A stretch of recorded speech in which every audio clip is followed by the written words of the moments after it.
थोडंसं बरं आलं आणि नंतरच्या काळामध्ये या 4-5 वर्षात भावच आले नाही. दुर्दैवाने आम्ही कर्जबाजारी झालो आणि कर्जबाजारी झालो म्हणून कर्जमाफी मागण्याची वेळ आली. अनेक लोकांना असं वाटतं की हे सातत्यानं कर्जमाफी मागतात म्हणजे काय भिकारी धंदे लावले यांनी, पण असं नाही. कारण शेतीमालाच्या भावामध्ये आम्हाला सरकारने लुटलेलं आहे आणि त्या सरकार म्हणजे कोणतेही असो, ते आताचं सरकार असो का मागचं सरकार असो, कायम शेतीमालाचे भाव पाडण्याचं काम प्रत्येक सरकारने केलेलं आहे. शहरी लोक त्यांचा मतदार टिकवण्यासाठी म्हणजे कांदा स्वस्तात मिळाला पाहिजे म्हणून कांद्यावर निर्यात बंदी लादून कांदा उत्पादक मेला तरी चालेल, पण शहरातला माणूस जगला पाहिजे, कारण तो मतदार अलर्ट आहे.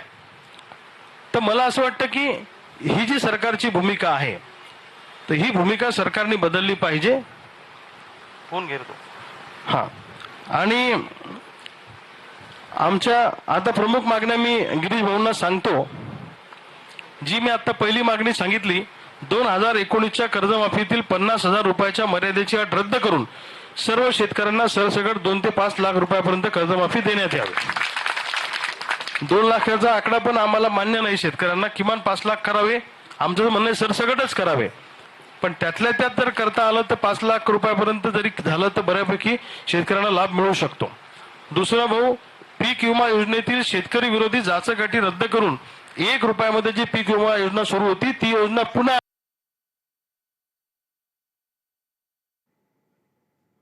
तर बुलढाण्यातलं हे दृश्य आहे. तुपकर यांचं अन्नत्याग आंदोलन आहे. 5 दिवसापासून हे अन्नत्याग आंदोलन आहे आणि शेतकरी कर्जमाफीच्या मुद्द्यावरचं त्यांचं हे आंदोलन त्या ठिकाणी भेटीसाठी सध्या गिरीश महाजन म्हणजे ते 4 स्थितीमध्ये विमा मिळणार होता, म्हणजे वेगळ्या वेगळ्या स्थितीमध्ये विमा मिळायचा, तर आता तो फक्त एका स्थितीमध्येच मिळणार आहे. त्यामुळे बरेच शेतकरी पीक विम्यापासून वंचित राहणार आहेत. त्याचा पुनर्विचार सरकारने केला पाहिजे असं आमचं मत आहे.